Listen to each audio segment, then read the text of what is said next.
All right, I wanted to keep reading our Read Aloud, The War That Saved My Life. We're on chapter 7, and you can see I'm in the classroom and the A fell. And it's kind of lonely in here without you guys. I've even taken down all of our stuff on the board, but I just thought it'd be fun to read to you in a different place today, back in our classroom. So let's start with chapter 7, get back in there. Miss Smith saw a louse in my hair. Now, a louse is kind of like lice. It's a bug that would live in your hair if you caught it from someone or if your hair wasn't very clean. So Miss Smith saw a louse in my hair that had not been there before the crowded train ride. Not that when I got it, it mattered to her. In a shrill voice, she insisted we take baths immediately, that minute. She said, staring at my foot, "Can you get up the stairs? What happened to you?" "Got run over by a brewer's cart," I said. Miss Smith flinched. I went up the stairs on my bottom, one at a time. Miss Smith took us into a white room with a big bath, poured hot water straight from a tap, which was fascinating, and gave us our privacy, whatever that meant. There was soap and thick towels. I took a little cloth and rubbed soap into it and rubbed my face and neck. The cloth came away gray. I rubbed soap into Jamie's hair and my own, then turned the tap back on to rinse it out. It was wonderful, the bath. Afterward, the dirty water ran out a hole in the bottom of the tub instead of having to be scooped out like at home.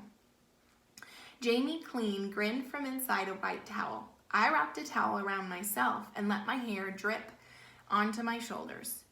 "Posh, this place," Jamie said. I nodded. It was a fine place. I didn't care if Miss Smith was awful. We were used to that with man. Miss Smith knocked on the door and asked us where our things were. I didn't know what she meant.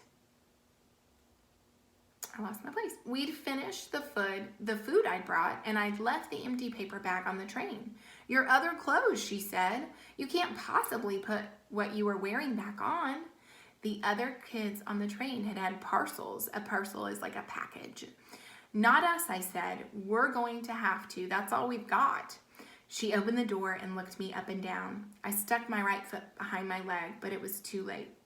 "Brewer's cart, nothing," she said crossly, opening the door wider. "You've got a clubfoot, and you're bleeding all over the floor." She swung her hand towards me. I ducked. Do you think she was really going to hit her? I don't think so. I think that she's just gotten used to her mother that was abusive, and she's afraid. I ducked. She froze. "I wasn't going to hit you," she said. "I was going to help you." Sure, because she was so happy to have me bleeding on the floor. She knelt and grabbed my bad foot. I tried to pull it away, but she held tight. "Interesting," she said. "King Richard III had a clubfoot. I've never seen one before." I made myself think of the ponies, the pony inside the house, beside the house, the pony running next to the train, me riding the yellow pony. I went away into my head and gave myself ponies, and that way I could bear Miss Smith touching me. "Right," she said. "We'll go to the doctor tomorrow, find out what we should do for you." He won't want her," Jamie said. "Nice people hate that ugly foot." Miss Smith let out a short, harsh laugh. "You're in luck then," she said, "because I am not a nice person at all." I think she's bluffing. I think is nice and she just doesn't know how to talk to these kids. She wants to help her, that's for sure. So let's see what happens. She was not a nice person, but she cleaned up the floor.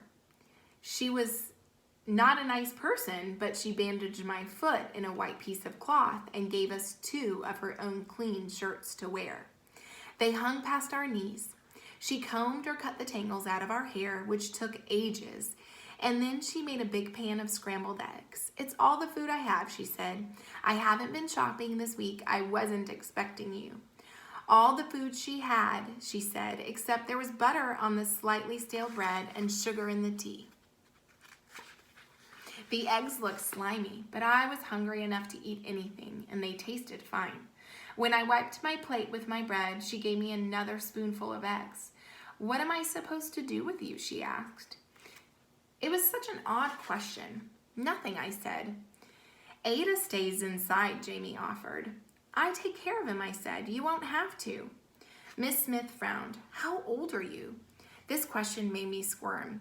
Jamie's 6, I said. Ma'am said he's got to go to school. He's awfully small for 6, Miss Smith said. Ma'am said. And surely you're older than she is, she continued. Surely you're older than he is, she continued. Don't you go to school?